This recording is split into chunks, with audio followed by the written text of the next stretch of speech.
Buenas tardes, amigos de Libertad Constituyente Televisión y asociados y simpatizantes del MCRC. Hoy tenemos un nuevo programa de escenario internacional y vamos a hablar del sistema proporcional, del Río de la Plata a la República de Weimar. Para eso contamos con Gabriel Sánchez Corral. Buenas tardes, Gabriel. Muy buenas tardes. Y con Daniel Vázquez Barrón. Buenas tardes, Daniel. Buenas tardes. Buenas tardes a los dos. Bueno, pues nada, vamos a hacer un buen programa esta tarde con este tema y sin más dilación pues comenzamos hablando del sistema proporcional, cuáles son sus características y sobre todo sus defectos. Así que Gabriel, perdón, tienes la palabra. Vale. Bueno, buenas tardes a todos los oyentes y televidentes.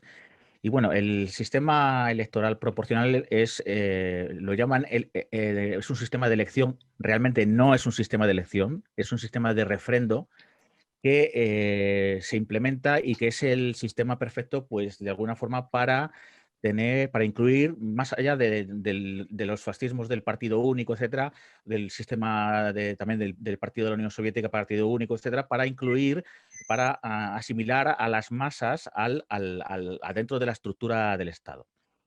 Bien, toda la vida, desde que existe la democracia representativa, los sistemas representativos, desde el Parlamento británico, para empezar por ahí, pues siempre se ha utilizado un sistema donde los ciudadanos se agrupan en circunscripciones y donde elegían a un representante que él les iba a defender sus intereses en el Parlamento. Ojo, eran circunscripciones más bien pequeñitas, donde las personas votaban por una persona con nombres y apellidos, no por unas siglas, y que bien, luego, pues como he dicho, mandaban al Parlamento. Pero, sobre todo, y fíjate que esto es curioso, porque yo creo que la República de Weimar, que es de lo que voy a hablar posteriormente, había sido el que había estrenado el sistema proporcional. Y ahora Daniel Vázquez, sin embargo, el otro día, bueno, nos ha comentado que no, que es allá en el Río de la Plata donde se pone en práctica por primera vez. Y va a ser muy interesante porque es una cosa que yo desconozco totalmente. Pero bueno, ¿en qué consiste realmente el sistema electoral proporcional? Muy sencillo. Tú cuando vas al colegio electoral, el día que hay elecciones, que realmente no son elecciones, sino votaciones, podríamos decir, para más, porque no vas a elegir a nadie, sino que vas a refrendar un partido, llegas y lo primero que te encuentras es una serie de papeletas donde hay una lista de personas bajo las siglas de un partido. Tú ahí coges una de tu preferencia, dijéramos, la que más se adecue de alguna forma a tus ideas, a tu ideología, y la introduces en la papeleta, en la urna. Luego, ¿qué va a pasar después? Una vez que comience el recuento, ahí no se va a hablar de personas, no se va a hablar de fulanito de tal que queda acreditado como diputado de tal circunscripción, sino que por el número de porcentajes, por ejemplo, el partido X ha sacado un 30%, el partido Y ha sacado un 20%, y así, sí, cada uno con su porcentaje, y se van a repartir luego la totalidad del Parlamento o de la Asamblea de acuerdo a la cuota, al porcentaje que hayan sacado de alguna forma. ¿Qué pasa con esto? Que luego, a la hora de formar gobierno, como no va a haber mayorías, o puede haber una mayoría absoluta, entonces, con lo cual ese partido ejercerá como poco menos con plenos poderes durante toda la legislatura, y si no hay mayoría absoluta, es decir, un partido que consiga más, la mitad de los escaños más uno, pues van a tener que haber una serie de pactos, y ahí, bueno, pues ya empezará un juego que va entre partidos, donde los electores ya quedan absolutamente excluidos, donde los programas políticos que presentaron a la ciudadanía ya no tienen nada que ver, sino que ya va a ser un conchabeo y un juego de trileros para, de alguna forma, y en un sistema, por ejemplo, como el español, no solo para legislar, sino que también para elegir el resto de órganos constitucionales, lo cual, evidentemente, el elector en este sistema queda absolutamente fuera del mismo y ya queda como un simple espectador. Por otra parte, al no haber, como tampoco hay mandato imperativo, como no hay, es decir, por ejemplo, en el sistema mayoritario, sin embargo, el diputado, en algunos incluso tienen que residir permanentemente en su circunscripción. Además, tienen una oficina donde la interacción, el feedback entre el elector y el elegido va a estar presente constantemente.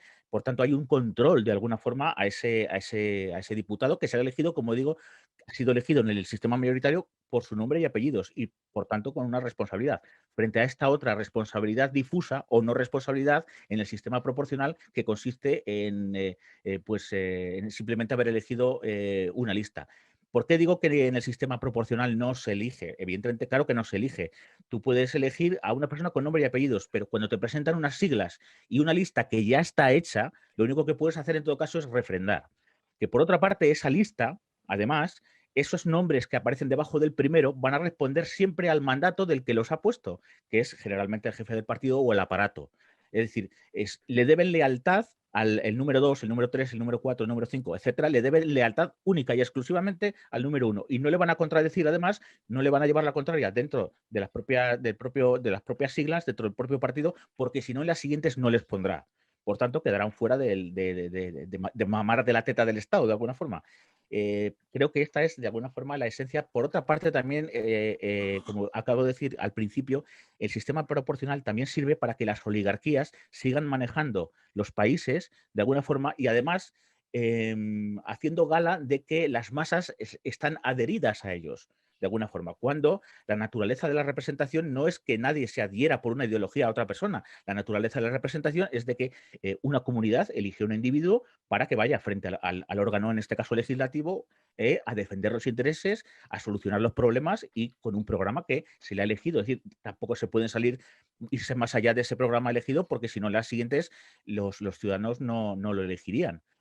Por tanto, insisto, es un sistema cuasi fascista, de alguna forma, porque incluye, es decir, está cogiendo a las masas y las está incluyendo el Estado. Incluso estas mismas masas están, a su vez, subvencionando con su dinero a todo este aparato oligárquico de diferentes siglas. Es decir, tú puedes ser un hombre muy de izquierdas, ideológicamente, o posicionarte como un hombre de izquierdas, puedes estar en sindicatos, puedes defender al obrero o proletario, etcétera, y estar subvencionando el escaño o los escaños de esa otra lista que está defendiendo, por ejemplo, a la patronal o al empresariado. Y viceversa, una persona que vota porque, por ejemplo, quiere liberalizar la economía y vota a un partido liberal conservador para que se liberalice, no, está a su vez subvencionando a partidos y a listas enteras de individuos que defienden la estatalización, por ejemplo, de la producción. Daniel, ¿puedes añadir Sí, sobre esto? sí, en esto que tú estás diciendo, claro, nosotros tenemos que pensar que en el Río de la Plata todo no existía, no estaban marcadas las clases como están marcadas en Europa. Entonces, en América es mucho más fácil que se plieguen o que vayan absorbiendo todas estas nuevas corrientes que van surgiendo en el siglo XIX y que se lleven a la práctica, que es lo que pasó también en Australia, que mencionaba don Antonio García Trevijano, ¿no? Claro, son sociedades jóvenes, nuevas, que entonces enseguida están abiertas a aplicar todo aquello que va surgiendo, que van sus clases intelectuales al ir a Europa, las van recogiendo y las van asimilando y las van diciendo, bueno, esto lo puedo trasladar así. El grave problema que pasa en el Río de la Plata es que, evidentemente, con el sistema vigente de elección o de asignación de cargos, lo que ocurría era que normalmente el que ganaba era el que arramplaba con todo.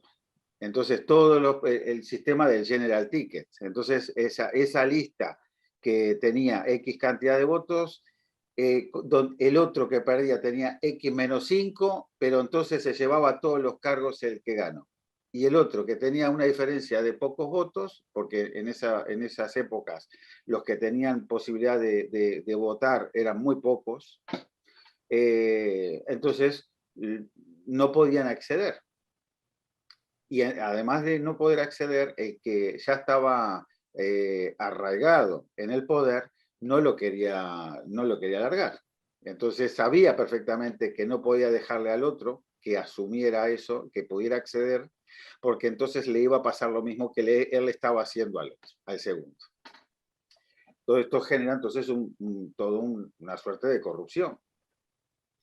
Entonces, El primer problema que encuentran es que realmente la mayoría está totalmente, no se sabe cuál es la mayoría, porque aparte las mayorías en América no se sabía exactamente, no había la posibilidad de saber con certeza, eran variables. ¿Qué grupo oligárquico, si el ganador de siempre o el otro eran mayoría? A veces podía cambiar, pero no se sabía eso exactamente, porque además el voto ni siquiera era secreto.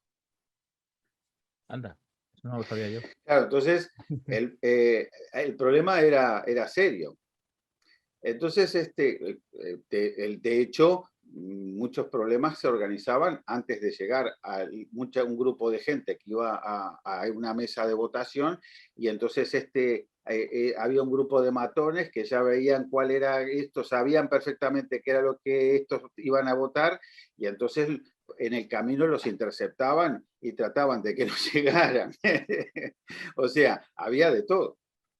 Bueno, entonces, en Argentina, por ejemplo, en lo que es hoy Argentina, había un grave problema a mediados del siglo XIX, y era que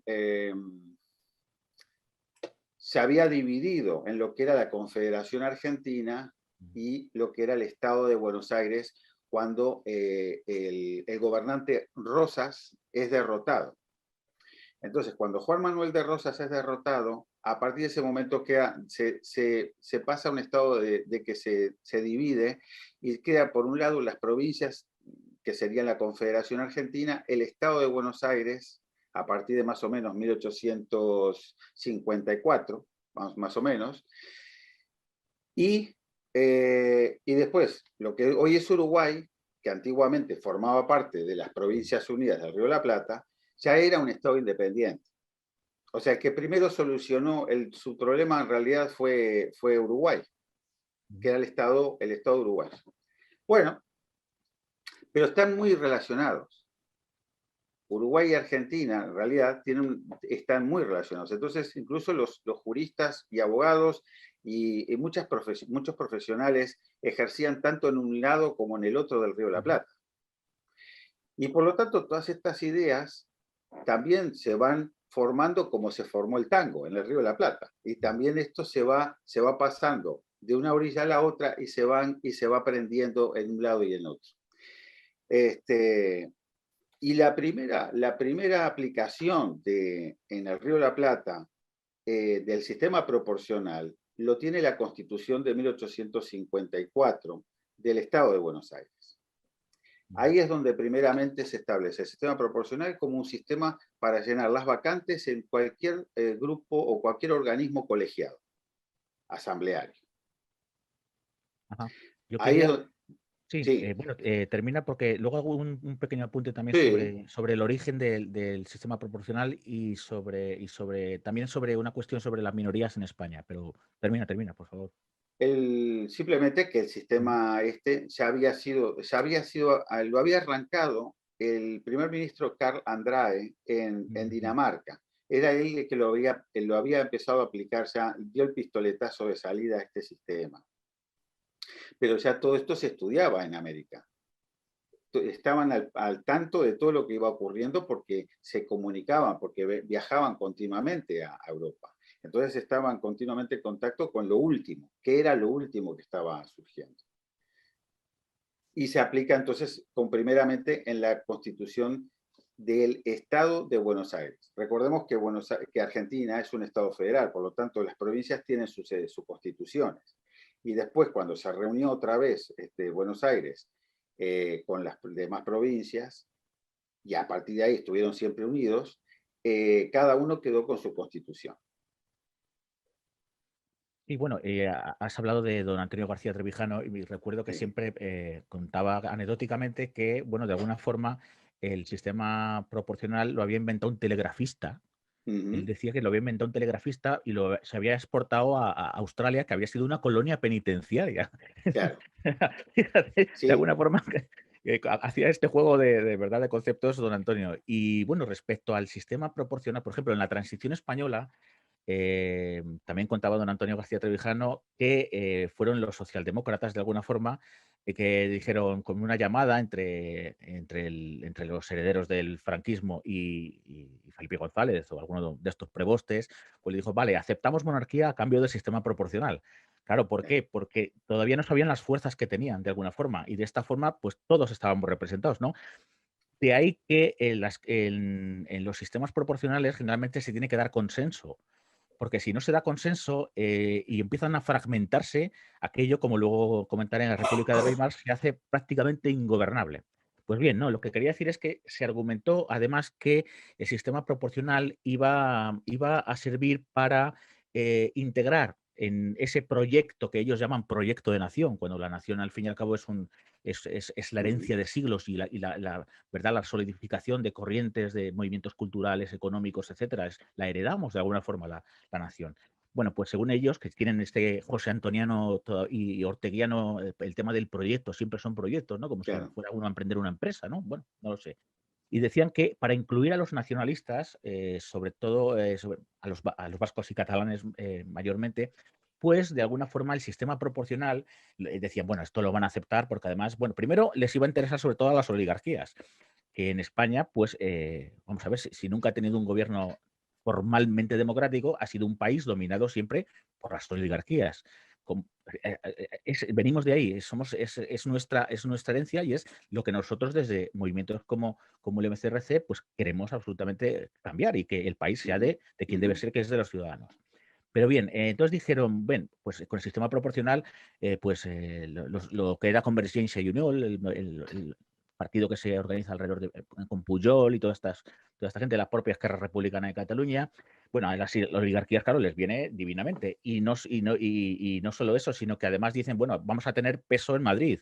Y así estamos viendo cómo, de alguna forma, partidos que pueden tener 1 millón de votantes condicionan la política de todo un país de 47 millones de habitantes como es España. Ellos dijeron, claro, encantados. Por otra parte, en el sistema electoral proporcional español existe también, es corregido, porque se incluye lo que llaman ley DONT, que es una especie de ingeniería, ¿verdad? Porque a veces los sistemas electorales tienen una ingeniería que es como la factura de la luz, ¿no? Que uno no sabe para dónde va cada porcentaje de impuestos, en generación de energía, etcétera.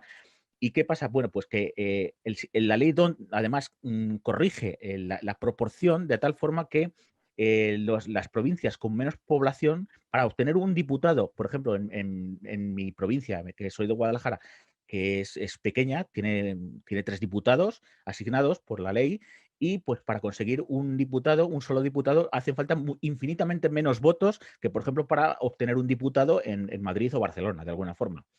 Esto hace que el mundo rural, tradicionalmente conservador, fuera a dar ventaja al reformista Adolfo Suárez y a la UCD, lógicamente.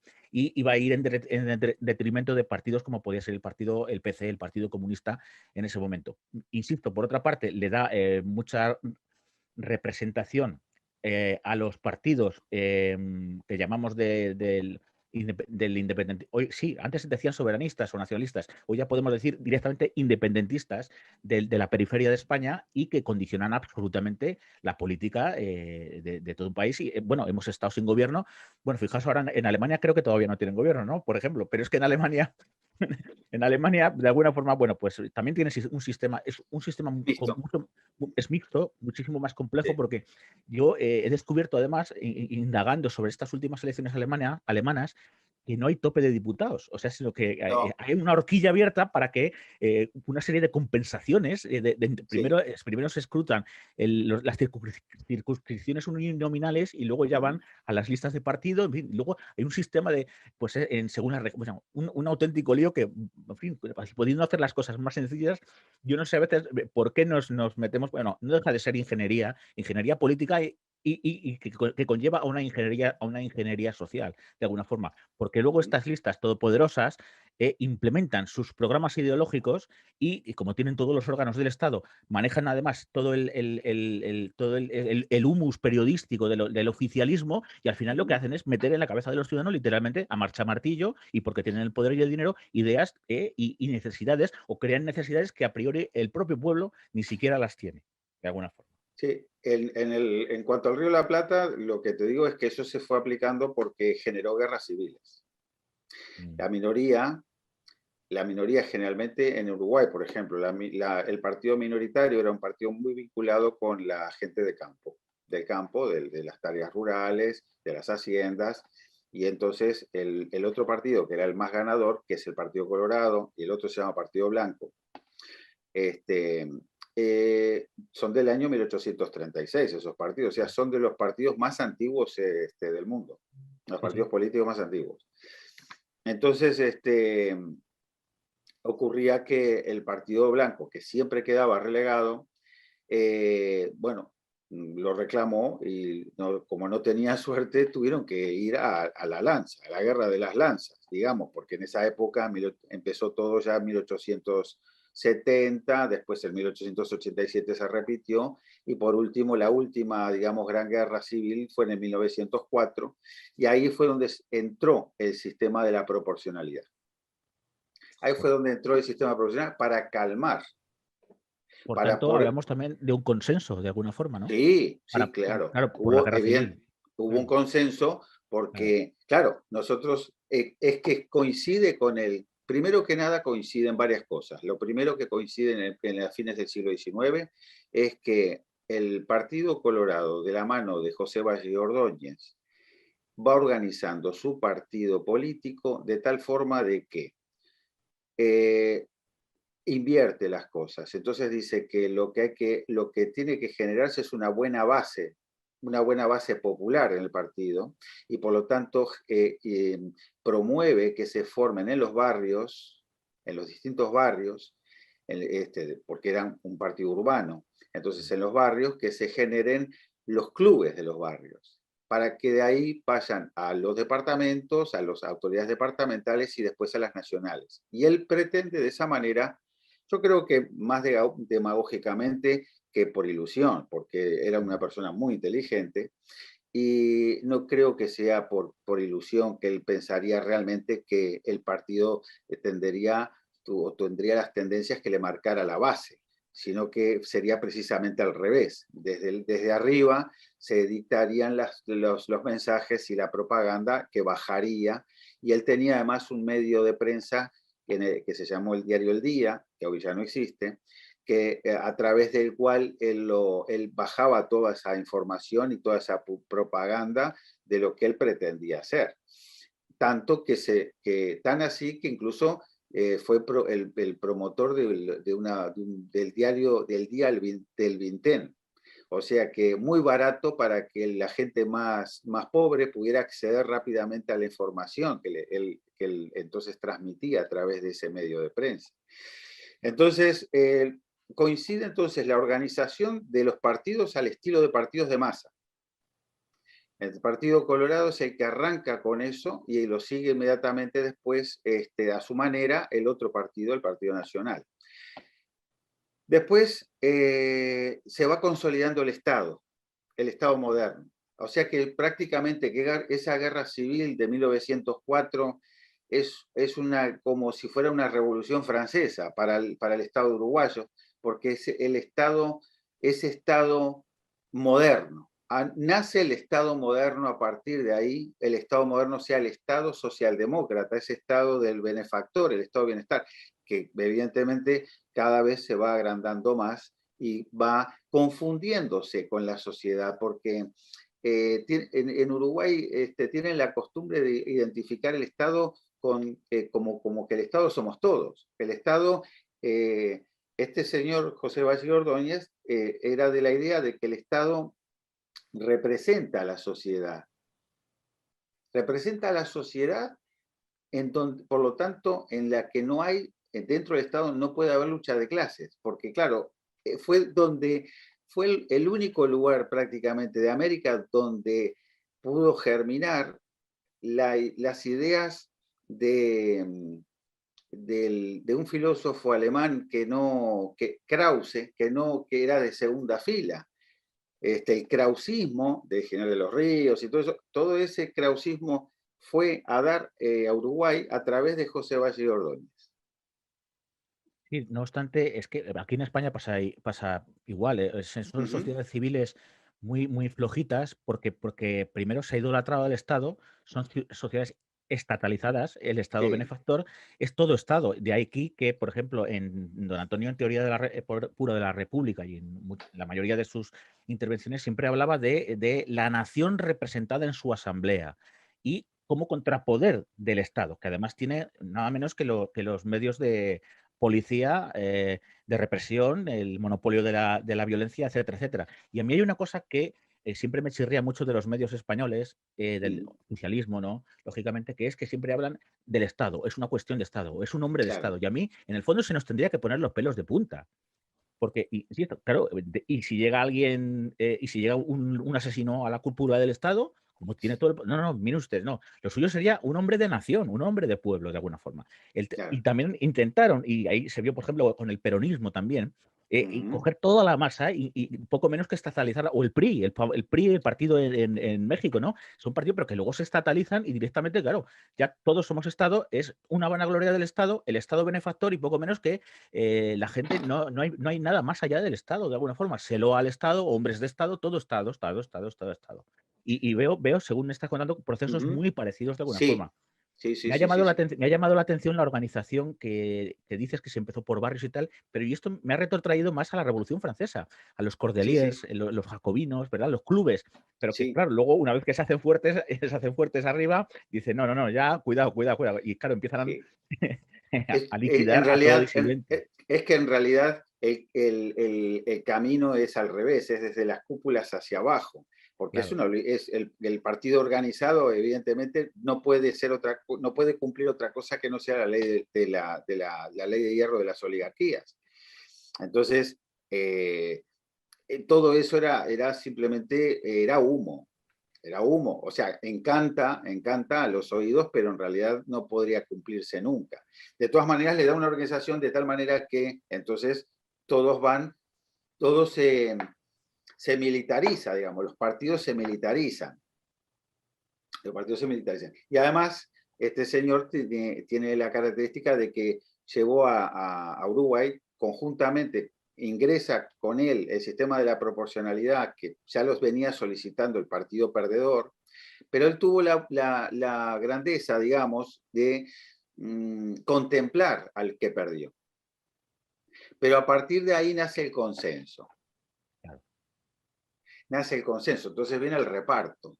Entonces se tratan de repartir las cosas y claro, y se confunde eso con la democracia, porque da esa tranquilidad, da ese sentimiento de paz, lógico. Venían de 20, 25 años de estar en Guerra. escaramuzas y de líos. Entonces, una vez que se calma todo y transforman los campos de guerra en urnas, entonces es cuando las cosas ahí, lógicamente, la gente lo considera eso, por eso la gente lo considera y lo asocia a todo esto con la democracia. Y además, si a eso le agregas que es una república, entonces la gente se queda muy tranquila y conforme con que entonces, si es una república y entonces esto es así, votamos cada 4 o 5 años, entonces tenemos una democracia. Esto es ejemplar. Claro, Uruguay en muchos aspectos fue ejemplar, porque todos no tenían esa organización y todos vivían de golpes en golpes en América. Si me permitís, Sí. el, Sí, el Estado jovesiano de Thomas Hobbes lo que pretende es anular la guerra civil con la formación del Estado moderno. Aquí en el Estado franquista lo que hizo Franco fue realmente fortalecer el Estado. De hecho, en su célebre comparecencia, creo que es del 37, él dice que lo que hace falta en España es un Estado totalitario, ¿no? Que luego realmente no cumplió con, digamos, con las condiciones del Estado totalitario, porque había en cierta manera, sobre todo al final, pues había algo parecido a la sociedad civil, algo que finalmente con la transición desaparece. Uno de los temas, y termino, que había abordado Gabriel en su primera intervención, era la sobrerepresentación de las minorías. Claro. Aquí eso se tomó como excusa porque yo me acuerdo perfectamente de que se hablaba mucho de la tiranía de las mayorías y qué iba a pasar con esas minorías regionales. Simplemente no pasa nada. No hay minoría representada, minoría ninguna, representada en el Parlamento español, porque los partidos regionales o los partidos independentistas o localistas lo que hacen es representar a su propia oligarquía.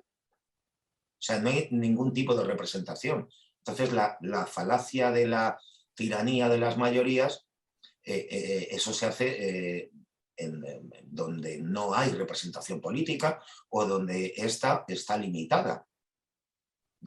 Es que Entonces, en un sistema con democracia formal no puede haber tiranía de nadie. Vamos a ver, porque hay contrapoderes de alguna forma. Y una constitución en la que esa mayoría o esos gobernantes elegidos por una mayoría absolutísima no pueden pasarse ni pisotear, porque para eso está la constitución. Una constitución, ojo, que sea de verdad y que se cumpla, claro. Es más, una constitución se tiene que cumplir per se. O sea, si no se puede cumplir, no es una constitución, es otra cosa, es papel mojado. Por tanto, eso de la tiranía de la mayoría, es más, con las democracias formales, todas las sociedades tienden al bipartidismo, de alguna forma. Como puede pasar en Estados Unidos con el partido Demócrata y el Partido Republicano, luego surgen independientes, como es lógico en una democracia formal y con un sistema electoral mayoritario como el que tienen. Pero hay una cosa que, ojo, que es la Constitución Federal, cuidado. Y luego hubo un poder judicial en el que un juez en primera instancia puede decir, cuidado, es por aquí, no, porque se están saltando la Constitución. Así que, por eso es que nosotros venimos, Sí. claro, de una tradición oligárquico-totalitaria que Sí. pues de alguna manera vamos a creer que va a llegar al poder, representa X intereses y va a venir contra los otros, ¿no? Para poco menos de ti. En este juego maniqueo, no, mire usted, precisamente las constituciones se construyen desde abajo hacia arriba, desde la sociedad civil, o sea, los sistemas políticos, de alguna forma. Si es al revés, es que es un sistema hecho para unos pocos para pisotear la mayoría, punto. Y luego les venden carmelitos, claro. La constitución uruguaya, que era la primera, la de 1830, justamente es modificada en 1917, fue promulgada después en 1918 y entró en vigencia en marzo de 1919. Y en esa constitución es ya donde se establece como el sistema de reparto, el sistema proporcional. El artículo 9 de esa constitución, o sea que es anterior a la de Weimar, porque Sí, claro. fue hecha en el 17, fue promulgada en enero del 18 y entró en vigencia en marzo del 19. Y esta constitución viene de los acuerdos y de los consensos que hicieron los dos partidos mayoritarios, habiendo otros minoritarios que no eran los importantes, pues en realidad entre los dos partidos, el blanco y el colorado, como que ellos solos ya abarcaban el 85-90% del voto. O sea, pero lo que quiero decir es que se eligió una convención nacional constituyente, para elaborar una constitución, pero por una serie de juegos políticos terminó nombrando una comisión de 8, 4 de un partido y 4 del otro, para de ahí dictarle la constitución a la convención constituyente que había elegido el pueblo. Sí, bueno, en España también se arrogaron el poder de hacer una constitución y habían salido de unas elecciones, diríamos, legislativas, o sea, a las Cortes franquistas, además. Es decir, de las Cortes franquistas. Claro, comisión constitucional al canto y entre 4 deciden, ¿no? Y les dicen. Exacto. Y luego firman en una servilleta, claro, ¿no? las clases dirigentes son las que arreglaron todo el pastel y se lo arreglan para ellos, evidentemente. O sea, por eso es que, claro, llamarle constitución, bueno, es una manera de decirlo, pero en realidad sabemos que son cartas otorgadas. Exacto. Técnicamente, sí. Tú lo has dicho. Vamos a ir entrando en el último tema, que es la República de Weimar, que puede ser, claro, pues la consecuencia, las consecuencias que trajo la República de Weimar, y realmente es que el estado de las cosas que nos estamos encontrando actualmente en la partitocracia es realmente lo que llevó a Hitler al poder. Ese fue el modelo, aparte fue el modelo de otras constituciones, de la del 31 de la República y el modelo también de la del 40 de Cuba, que terminó en lo que vemos. Sí, sí. O Bueno, sea que, y ahí hago, Gabriel... hago un repaso somero, porque además de tiempo no sé cómo vamos. Pero bueno, sí, bueno, la República de Weimar, primero, ¿por qué se llama República de Weimar? Porque, vamos a ver, Alemania firma el armisticio en noviembre del 18 y de repente estalla el movimiento revolucionario, los famosos consejos de obreros y militares que se van poco a poco haciendo con el poder, se organizan bastante bien.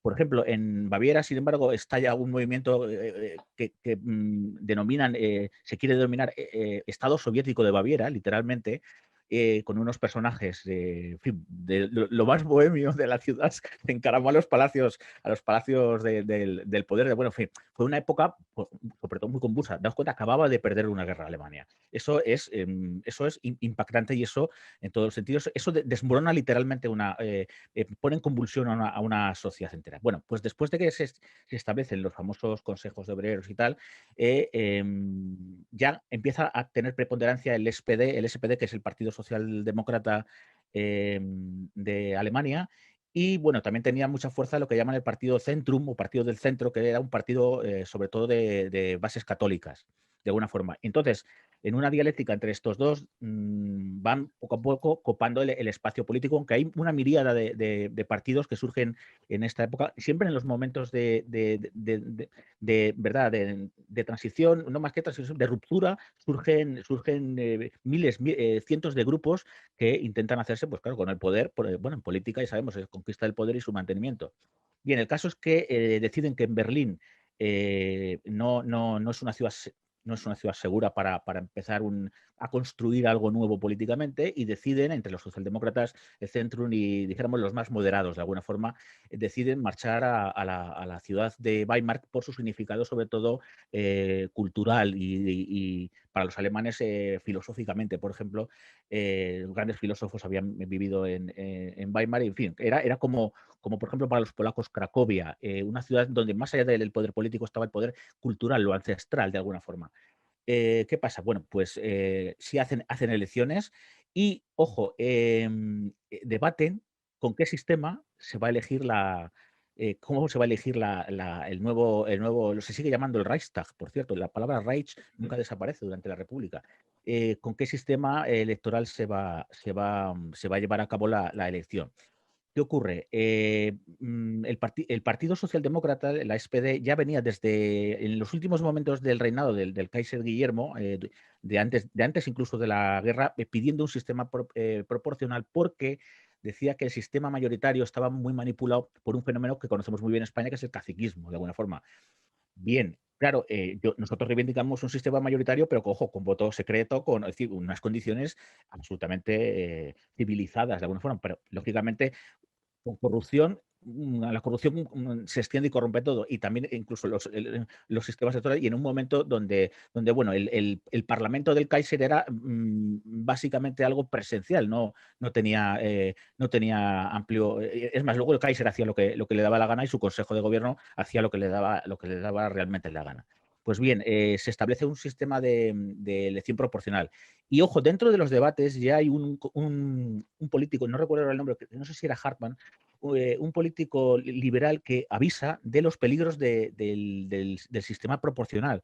Dice que, lo que todos sabemos, que la representación iba a quedar cortada, iba a haber un cortocircuito en la representación política entre el ciudadano elector y el elegido, y que las mayorías iban a ser iban a hacer rodillo con el resto de fuerzas políticas, y que, sobre todo, si el Parlamento se fragmentaba, iba a ser ingobernable. ¿Qué pasa? Pues fijaos, a partir de después, desde el 28 ya, bueno, el partido nazi, bueno, decir que la Constitución es del año 19, la Constitución de Weimar, y que luego se suceden hasta la llegada de Hitler. Hay unos años donde sí hay más o menos con el presidente Friedrich Ebert, y hay una serie de años de estabilidad, pero también porque había estabilidad material y económica, de alguna forma. Los planes de préstamo de Estados Unidos se habían renegociado, las compensaciones de guerra también, eran los felices 20, de alguna forma. Pero, ¿qué pasa? Llega el crack de 1929 de Estados Unidos. Los acreedores reclaman su dinero y Alemania se desboca el paro y empieza nuevamente la violencia callejera, etcétera, etcétera.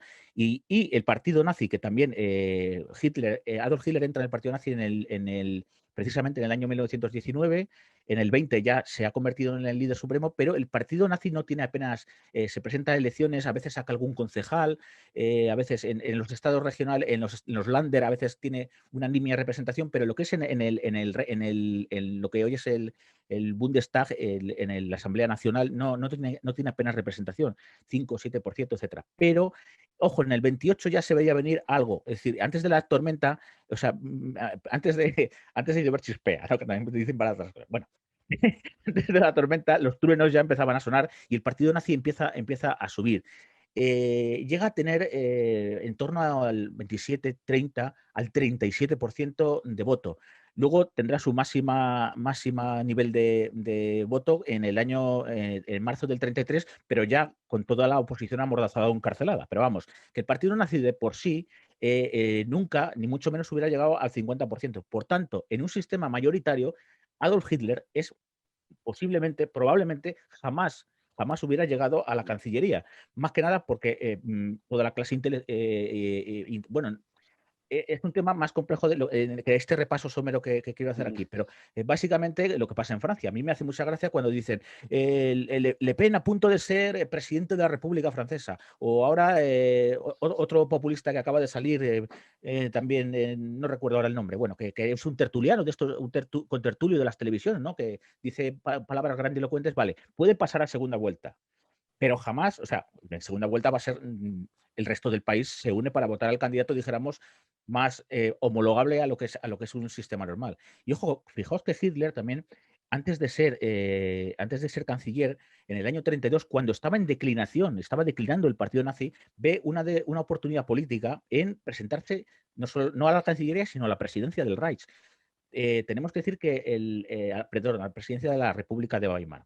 Tenemos que decir que la República de Weimar es un sistema semipresidencialista donde al presidente se le elige en elecciones separadas, ojo, en circunscripción nacional y a doble vuelta. Pues bien, Hitler se presenta en el 32, se presentan 4 candidatos y pasan a segunda vuelta el mariscal Paul von Hindenburg, que era un icono nacional, y Adolf Hitler. Pues bien, ya me sorprendió que pasara a segunda vuelta, pero luego lo barre como hubiera pasado en un sistema mayoritario en el Bundestag. Es decir, con un sistema mayoritario, pues la mitad de diputados nazis no hubieran llegado a ser diputados, para empezar.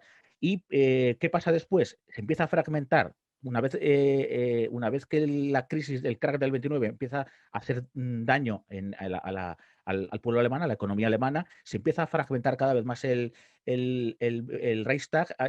Creo que llega a haber 14 partidos. La formación de gobiernos se hace literalmente imposible. Y recordad que en aquella época lo de llegar a un consenso, bueno, en las calles había todos los días muertos. Es decir, había enfrentamientos entre los comunistas del KPD y las SA, por ejemplo. O sea, era una cosa, era, como digo yo siempre, una política a vida o muerte, de alguna forma. Por tanto, el consenso fue imposible. Hitler se empeñó en que quería ser canciller. Ese empeño se lo hacían dentro del partido. En una de las elecciones, porque en el año 32 se repiten elecciones, creo que unas son en marzo o abril y luego en noviembre.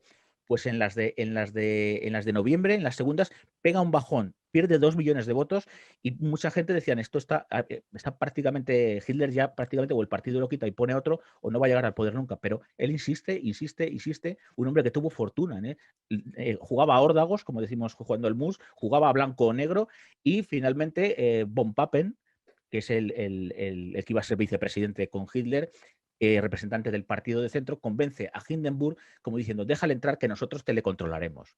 Bueno, ya sabemos todos la historia, ¿no? Por tanto, el sistema proporcional hizo posible la llegada de Hitler al poder, mientras que un sistema mayoritario probablemente, no vamos a hacer historia ficción, pero es posible que tenía que haber habido un movimiento social detrás muchísimo más potente que lo que era el Partido Nacional Socialista, para que Hitler hubiera llegado a ser canciller.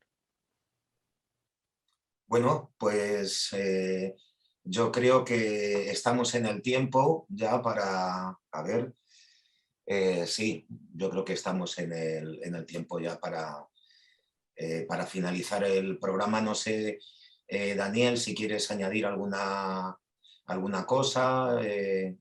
Y No, hacemos un... solamente con respecto a esta constitución, la del 17, que es la que inaugura en Uruguay, y a partir de ahí el sistema proporcional que queda registrado en la constitución, por lo tanto quedó ahí de una manera establecido para que no se pudiera cambiar. O sea, se llevó el sistema a la constitución, no quedó en una ley.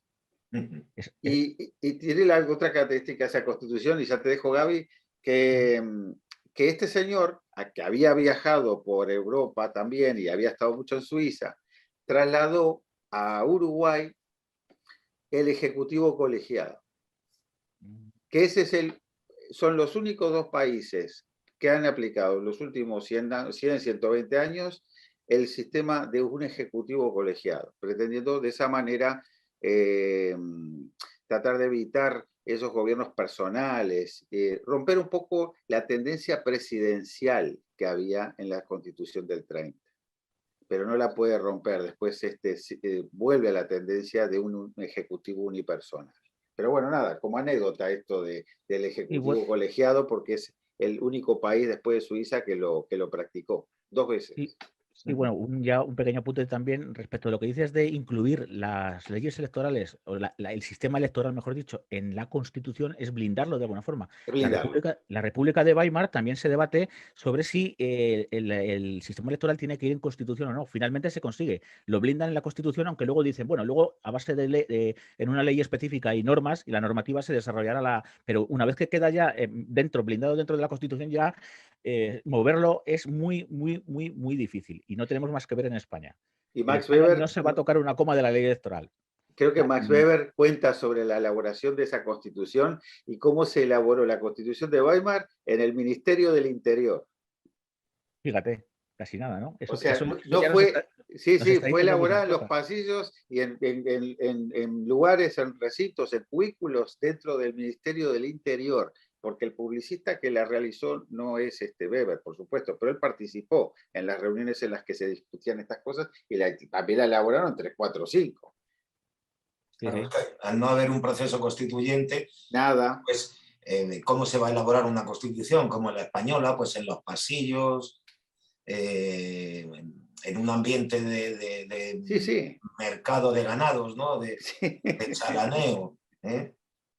Bueno, pues yo creo que hemos cumplido el tiempo, ha sido interesantísimo escucharos en este ratillo. Espero que para nuestros seguidores haya sido también interesante, como lo ha sido para mí.